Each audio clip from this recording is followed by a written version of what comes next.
Oh, hi. I'm probably going to get fired for even being here. I'm an extra in this, but I'm an actor, really. And, well, I'm desperate, and, as I say, I'm really sorry, but... Oh, come on, don't apologise. Sit down. You're hustling. Acting's a noble profession, but it's a tough one. So how are you getting yourself out there?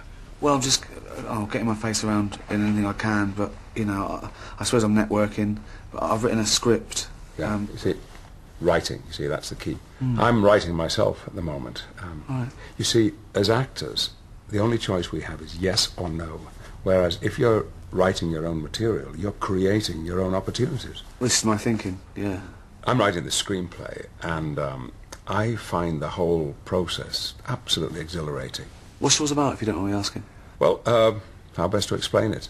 You've seen me in X-Men. Yeah. The character I am, Professor Charles Xavier. If you remember, he can control things with the power of his mind, can make people do things and see things. So I thought, what if you can do that for real? I mean, not in a comic book world, but in the real world.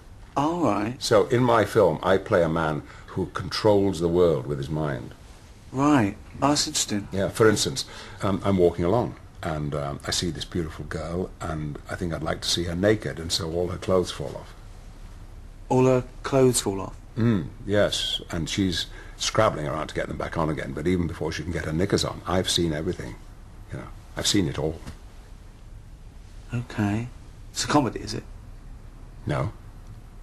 It's about what would happen, you know, if these things were possible. What's the story, though? What's the... Well, I do other stuff, like I'm riding my bike in the park, and this policewoman says, "Oi, you can't ride your bike on the grass," and I go, "Oh no," and her uniform falls off, and she goes, "Ah!" and she's trying to cover up, but I've seen everything. Anyway, and I get on my bike, I ride off. On the grass. So, it's mainly you sort of go around seeing ladies' tits? Mainly. And I do other stuff, like I go to the World Cup final, and it's Germany versus England, and I wish that I were playing, and suddenly I am, and I score the winning goal, and they carry me into the dressing room, and there's Rooney and Beckham, and then Posh Spice walks in, and... Her clothes fall off? Instantly. Sure. And she doesn't know what's happening, but I've seen everything. Again. Good. Is there a narrative at all? Is there like a story in the film, or is it just... Well, I'm a sort of James Bond figure. Right. And I have to go to Iraq to rescue these hostages. And I get there, and I rescue them. But they're all women, and they're naked, because their clothes have rotted off. But I get them into the helicopter, and I'm flying the helicopter. But I can still sneak a look in the mirror, and I can see everything. You know, one of them's bending over, two of them are kissing. You've turned lesbian? Yeah, because they've been in the camp for so long. That can happen. Well, look, good luck with that. I've just written a sitcom, but I wonder if you could give it to anyone you know, yes. film or TV. Is there any nudity in it? Any nudity in it? Not really. Oh. Well, it could be. Men or women? Either. Well, just women.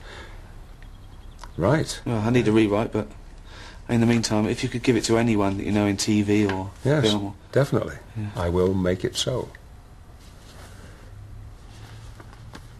You've seen Star Trek: The Next Generation, right? I haven't, no. Well, your wife won't let you have it on, is it? I'm not married. Your girlfriend, then? I haven't got a girlfriend, I live alone. You're not married, you haven't got a girlfriend, and you've never watched Star Trek? No.